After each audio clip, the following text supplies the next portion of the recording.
Ari did a phenomenal job of walking through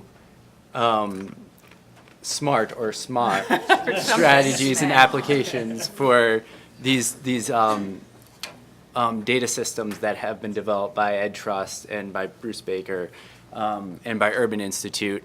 And now I'm going to walk through, so away from the theory and more to the actual application at the state level as an actual state level advocate in the state of Virginia. So in Virginia, we see, these are some headlines I've pulled from newspapers, probably common narratives nationally of money doesn't matter. It doesn't matter how much you're spending, money is irrelevant. I think I'm moving this around here. Also, a common narrative is trying to say that just because there's high poverty rates, that's not an excuse for poor outcomes. And of course, it's not an excuse for poor outcomes, but at the same token, it makes it very difficult to compare outcomes in one school of really high poverty and one school of really low poverty. And then I pulled another newspaper article that was more recently comparing the city of Richmond to some of its surrounding counties. That is just taking a look at nominal per student spending and in Richmond City to some of the surrounding suburbs, and you see that it's a couple $1,000s per student more.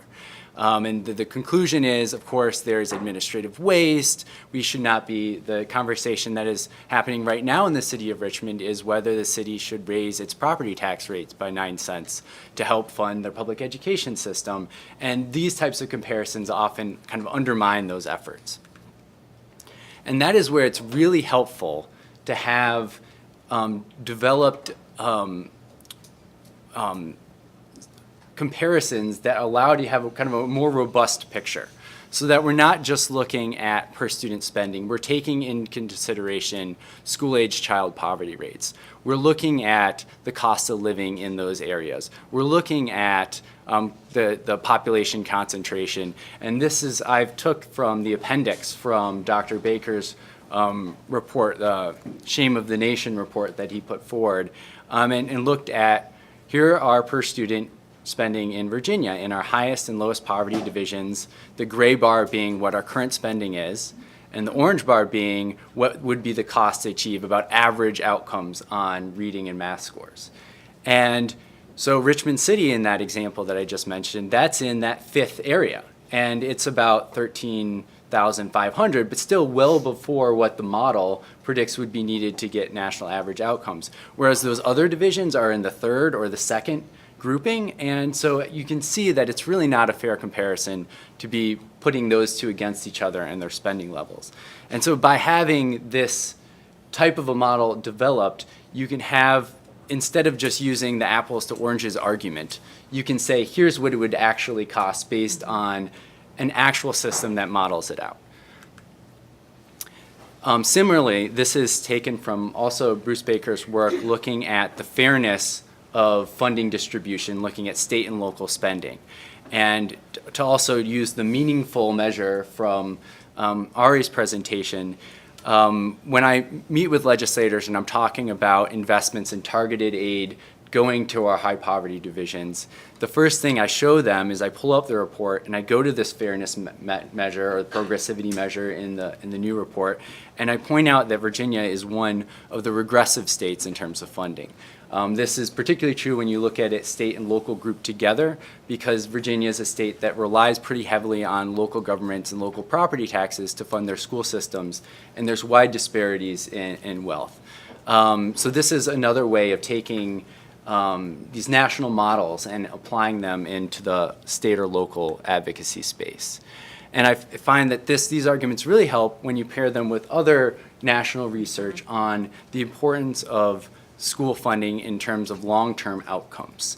Professor Jackson from Northwestern University has done some great research looking at the impact of school finance reform between, I think it's around 1970 to 2000, looking at 20-some states and looking at not only immediate impacts in terms of graduation rates, but long-term impacts on adult wages and the likelihood that they'll be living in poverty. And we see that when these investments are sustained for a 10-year period, they have really profound impacts on positive outcomes for children in the long term. And so that's a way where you take a somewhat narrow and not necessarily fair characterization of spending levels at the local level, and you inform it with national research to try to have a more robust conversation. And then when it's done well, hopefully you get some more positive headlines in the newspaper. Nice. Well done.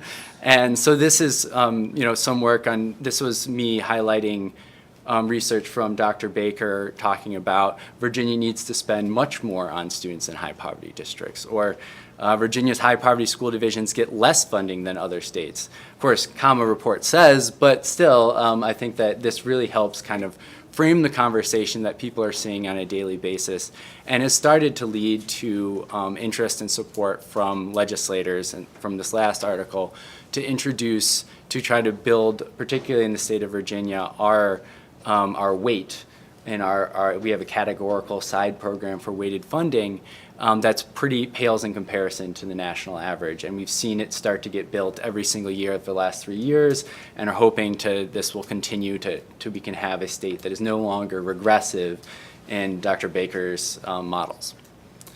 So that is great. Major kudos for efficiency. Well done. And like changing actual policy.